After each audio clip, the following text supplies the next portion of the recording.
Assalamualaikum warahmatullahi wabarakatuh. Alhamdulillahirabbil alamin. Alhamdulillahillazi ahyana ba'da amatana wa ilaihin nusyur.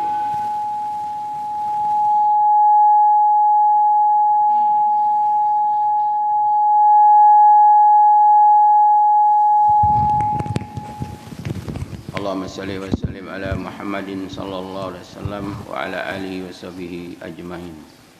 Raditu billahi rabba wa bil islami dina wa bi Muhammadin sallallahu alaihi wasallam nabiyya wa rasulah. Rabbi zidna ilma warzuqna fahmah. Rabbi shrah li sadri wa yassir li amri wahlul 'uqdatam min lisani yafqahu qawli. Wala haula wala quwwata illa billahil aliyyil azim. Amma ba'du. Bapak-bapak dan ibu-ibu jamaah salat subuh yang mudah-mudahan semuanya selalu dirahmati Allah Subhanahu wa taala. Amin ya rabbal alamin. Di pagi yang sejuk ini marilah kita senantiasa memanjatkan puja dan syukur kehadirat Allah Subhanahu wa taala dalam menghidupkan kita kembali sebagai sisa umur kita dari hari kemarin dan sebelumnya. Alhamdulillah masih dalam keadaan iman dan Islam, sehat walafiat lahir dan batin. Bagi yang sakit mudah-mudahan cepat disembuhkan Allah Subhanahu wa taala. Amin ya rabbal alamin. Selawat serta salam mudah-mudahan Allah selalu melimpahkannya kepada Nabi kita Muhammadin sallallahu alaihi wasallam, juga kepada keluarga sahabatnya yang agung dan mulia, juga kepada pengikut Nabi Muhammad sallallahu alaihi wasallam, insyaallah termasuk kita semua. Amin ya rabbal alamin. Bapak Ibu rahimakumullah, yang tauhid kita pada pagi hari ini tentang keesaan Allah Subhanahu wa taala. Jadi arti tauhid itu adalah mengesahkan Allah. Jadi kata-kata wahada yuwahidu, tauhid. Mengesahkan Allah artinya Allah Subhanahu wa taala lah zat yang esa dan zat yang pasti ada. Dialah mengadakan semua yang ada. Dan sebelum kata-kata itu ada. Dan dialah menciptakan segala makhluk. Dia adalah sang pencipta. Dialah yang memiliki. Semua adalah milik Allah. Dan dialah yang mengatur. Kalau diciptakan tapi tidak diatur. Dan dialah menjaga, memelihara. Kalau orang lahir, kalau tidak dipelihara oleh Allah, akan punah. Tapi Allah menjaga, memelihara.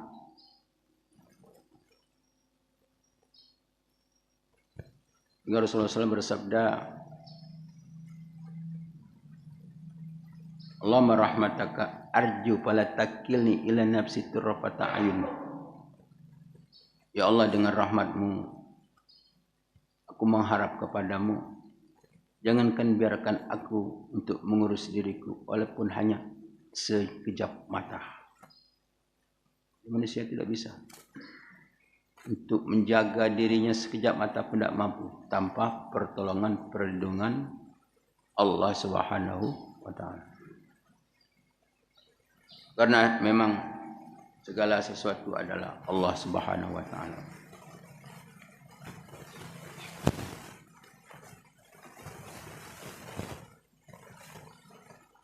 Masya Allahu kana wa man lam yasha wa lam yakun. Apa yang Allah kehendaki, itulah yang ada. Semua yang ada, semua yang terjadi itu adalah atas kehendak Allah. Kalau Allah tidak berkehendak, pasti tidak ada, pasti tidak jadi. Wa man lam yasha wa lam yakun. Dan apa yang tidak dikehendaki oleh Allah pasti tidak ada, pasti tidak terjadi. Sallallahu alaihi wasallam pernah datang para orang-orang pada Rasulullah SAW, ya Rasulullah besok tolong ceritakan kami tentang kisah Ashabul Kahfi. Tercantum di dalam surah Al-Kahfi. Rasulullah SAW besok. Kemudian turunlah ayat di dalam surah Al-Kahfi.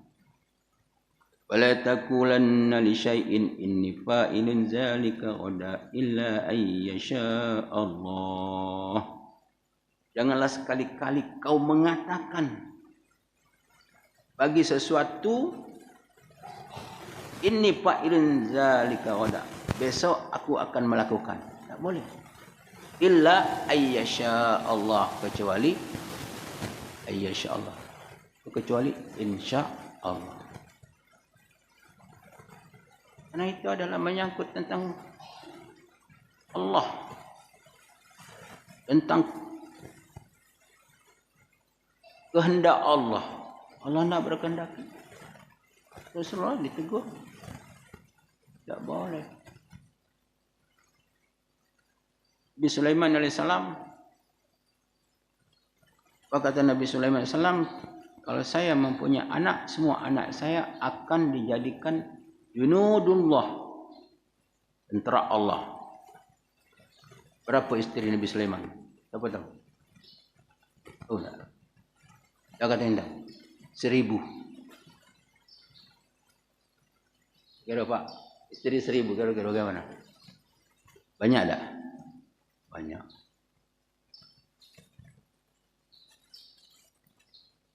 Nabi Sulaiman, jangan ikut Nabi Sulaiman nak 1000. Kata Nabi Sulaiman, istrinya 1000 tu kalau punya anak satu-satu 1000 tu. Cukup pun dah dapat anak. Hanya dapat satu, lahir sudah dalam keadaan meninggal. Kata Rasulullah SAW di dalam hal ini, dalam hadis Rasulullah, andai kata Nabi Sulaiman itu mengatakan insya Allah, maka dia akan dikabulkan Allah SWT. Bapak Ibu rahimakumullah. Jadi meyakini hal-hal yang demikian merupakan pokok-pokok keimanan, dan tanpa ada keraguan, maka itu bagian daripada yang sangat penting. Kalau orang masih ada ragu, maka gagallah dia untuk menjadi orang yang beriman. Gagal. Kalau masih ragu tentang keesaan Allah Subhanahu wa taala, esah secara zat Allah dan mengesahkan Allah dalam segala sifat-sifatnya, nama-namanya, kehendaknya, iradatnya, takdirnya. Harus yakin kepada Allah Subhanahu wa taala. Jadi yang pertama, menanamkan rasa keesaan Allah. Kemudian yang kedua, mentauhidkan Allah itu adalah mengesahkan Allah dalam segala bentuk ibadah. Dalam segala bentuk ibadah. Wa ma umiru illa liya'budullaha mukhlishina lahuddin. Tidaklah diperintah kecuali untuk menyembah Allah mukhlisin, semata-mata untuk menjalankan perintah agama. Jadi ibadat itu harus disertai dengan keikhlasan kepada Allah Subhanahu wa taala.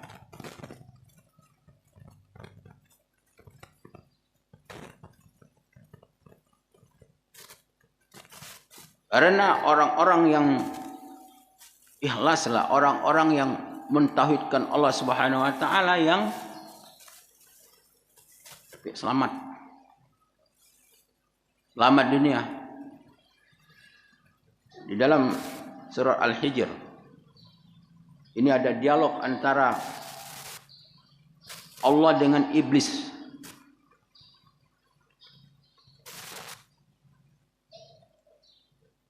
Jadi ketika Allah berdialog dengan iblis,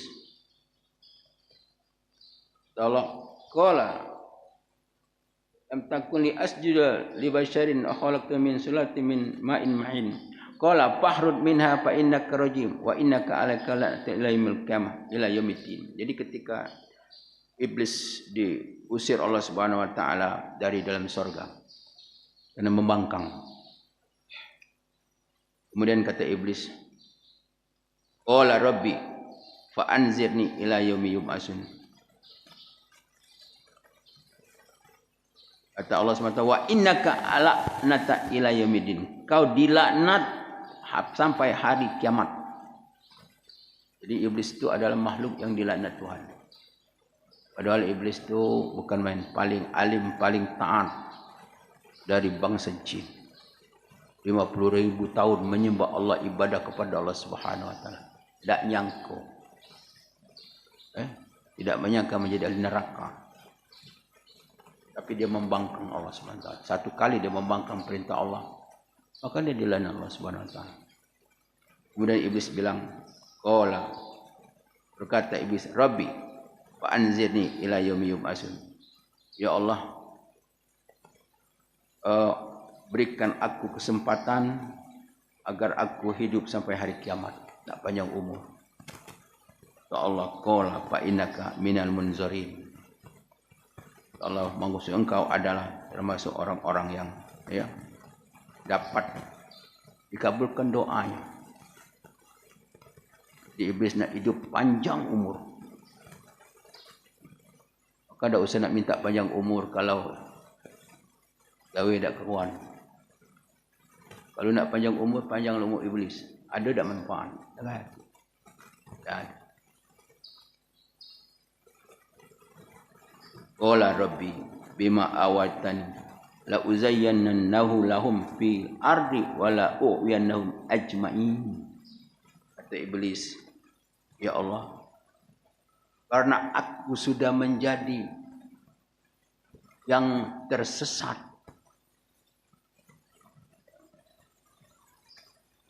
bima awatani la uzayyinanna lahum fil ardi. Aku akan membuat indah bagi manusia apa yang ada di bumi. Jadi diperindahkan oleh iblis manusia itu untuk melihat apa yang ada di bumi. Makanya orang tergila-gila dengan melihat apa yang ada di bumi ini. Pernah diperlihatkan indah tentang dunia. Pada satu ketika kata Nabi Sulaiman, ya Allah, izinkan aku nak nangkap iblis itu. Inilah jadi masalah orang melalaikan ibadah kepada Allah Subhanahu wa taala. Allah tidak usah, tak perlu, percuma. Tak, Nabi Sulaiman angkap. Nabi Sulaiman ini adalah punya usaha, membuat usaha. Bikin ini, bikin itu, kemudian dijual di pasar. Iblis sudah ditangkap. Kira-kira seminggu, karyawan disuruh jual di pasar. Jenguk di pasar sepi kalau. Tak kata uang. Orang ingat kepada Allah, orang ibadah kepada Allah, orang tak perlu nak kerja. Akhirnya apa?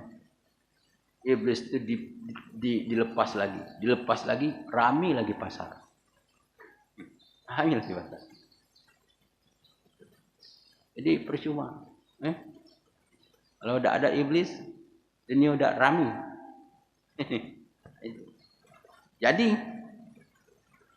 kata iblis, aku akan membuat dunia ini indah bagi manusia. Dan aku la'wayannahum ajma'in, dan aku akan menyesatkan mereka semua. Semua manusia akan sesat. Illa ibadaka minhumul muhlasin, kecuali hambamu di antara mereka yang muhlasin, yang ikhlas, yang bertauhid kepada Allah Subhanahu wa taala, yang beribadah hanya kepada Allah Subhanahu wa taala semata. Jadi yang selamat itu siapa? Orang-orang yang ikhlas. Wa ibrahimullah.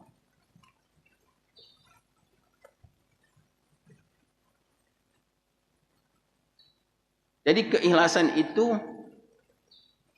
kata ulama, di dalam hal kita beribadah, yaitu seperti badan sama nyawa. Kalau badan tak kata nyawa, namanya mayat. Kalau mayat harus dikuburkan. Dan akan membusuk. Begitulah kalau beramal tanpa keikhlasan. Bukan saja orang beramal tanpa keikhlasan tidak mendapatkan pahala, tetapi adalah merupakan perbuatan yang akan mendatangkan dosa kepada Allah Subhanahu wa taala.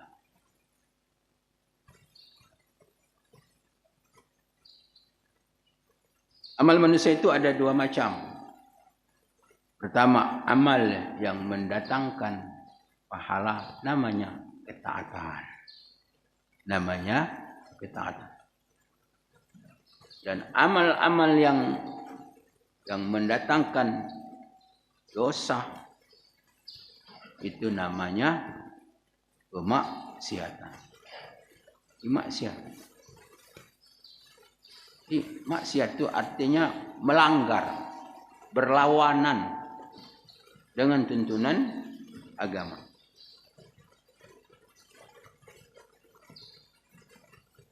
Bapak Ibu rahimakumullah,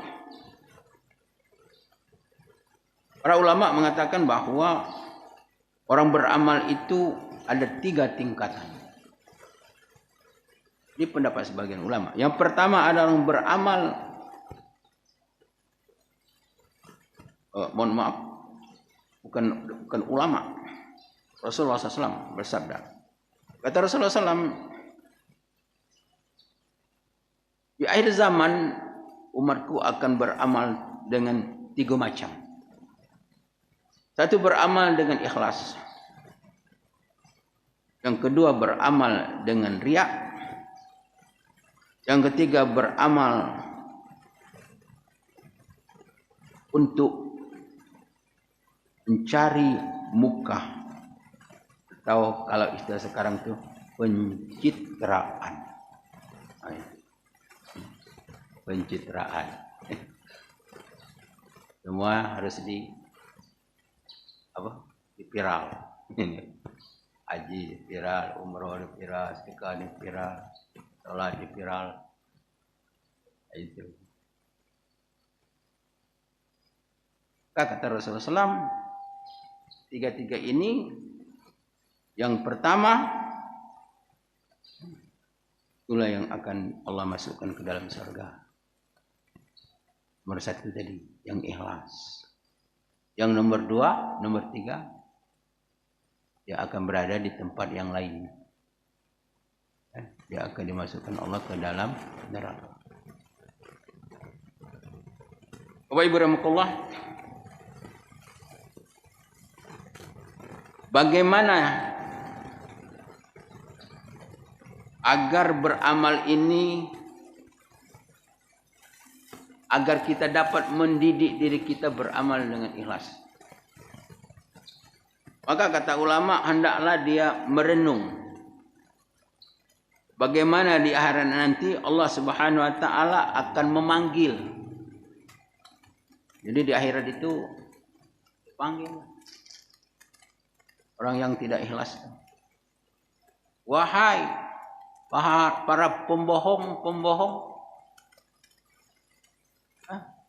wahai pembohong-pembohong, ragamu,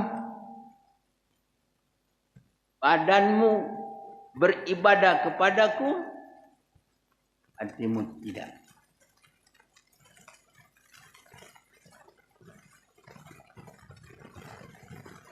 Kelihatan dia sholat, kelihatan dia puasa, dan lain sebagainya, haji, dan lain sebagainya. Tapi niat hatinya tidak karena Allah Subhanahu wa taala.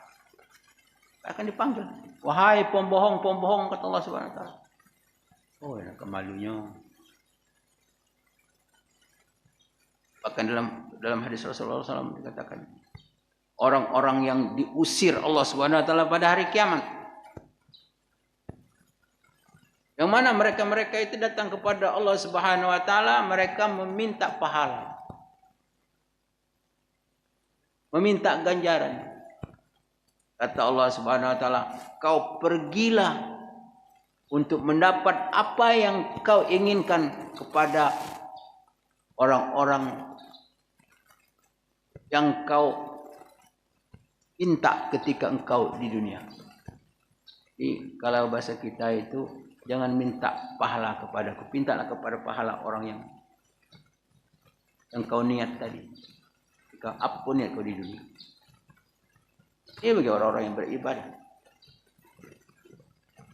Maka oleh karena itu di dalam surah Al-Hud, surah Hud Allah Subhanahu wa taala menjelaskan bagaimana nasib orang-orang yang beribadah itu bukan karena Allah Subhanahu wa taala.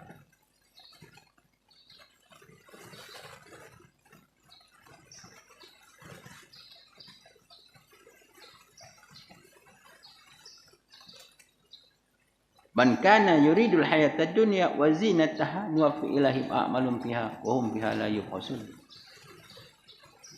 Barang siapa yang menghendaki dunia dan perhiasan yang ada di dalam dunia, apa yang dunia?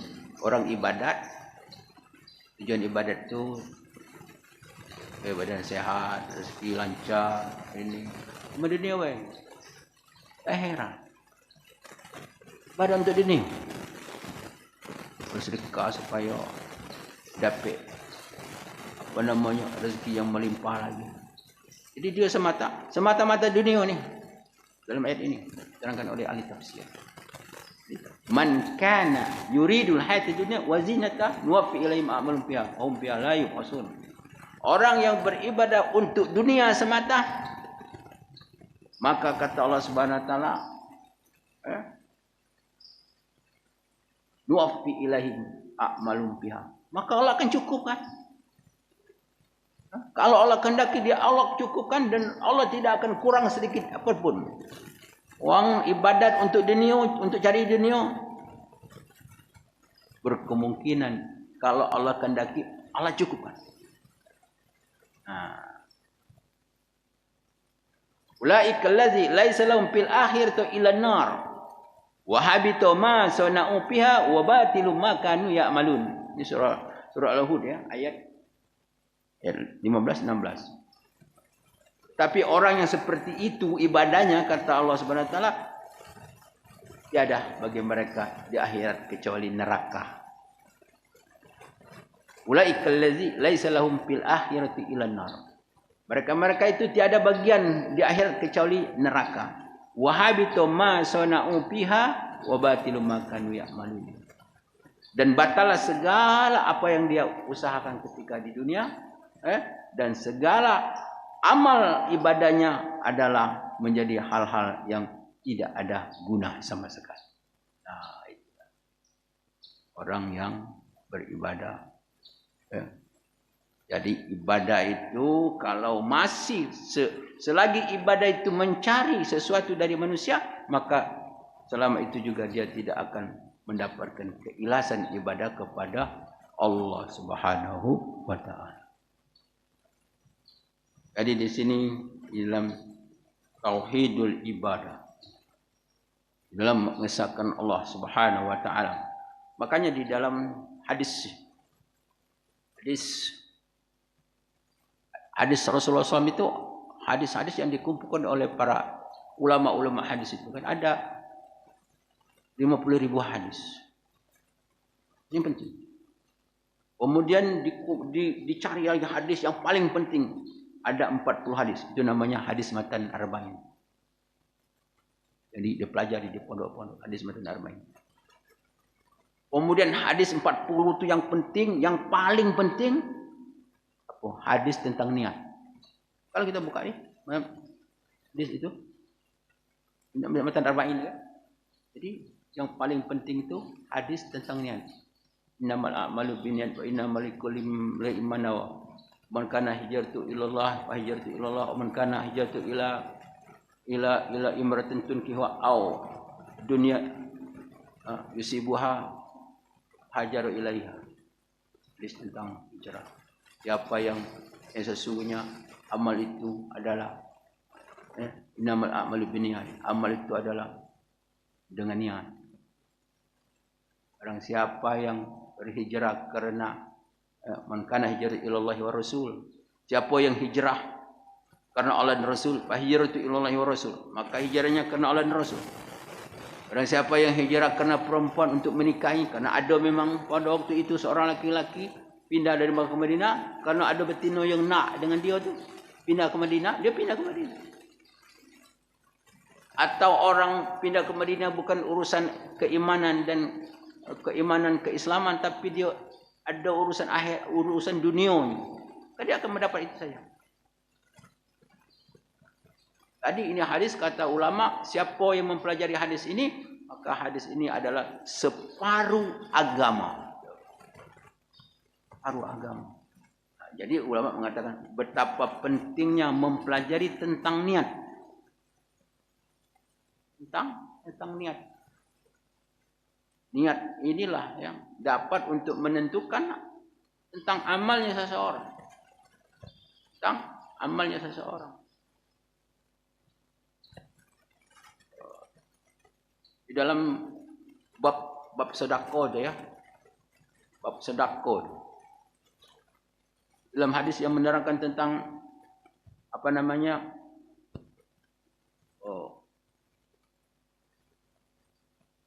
Takunar wala bisyak.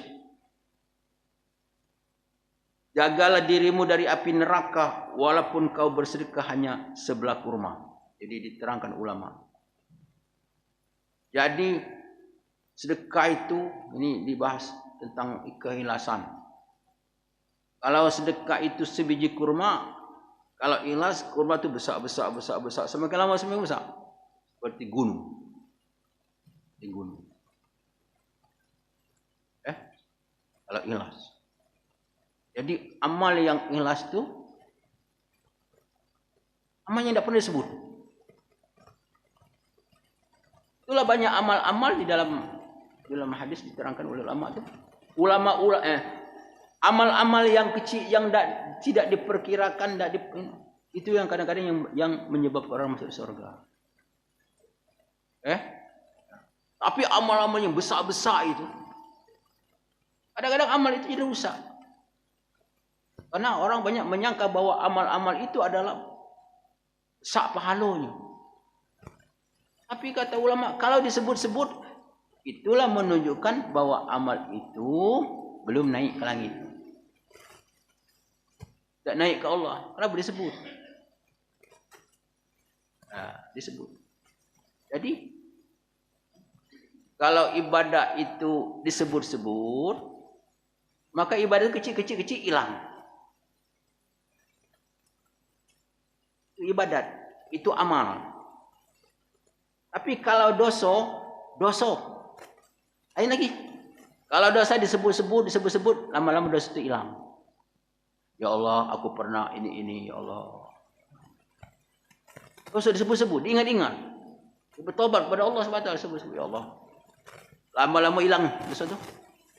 Kalau dosa disebut-sebut lama-lama hilang. Tapi kalau amal disebut-sebut lama-lama hilang amal itu. Maka oleh karena itu orang, kata ulama, orang beramal dengan baik sebelum dia mati, amal itu belum bisa dikatakan selamat.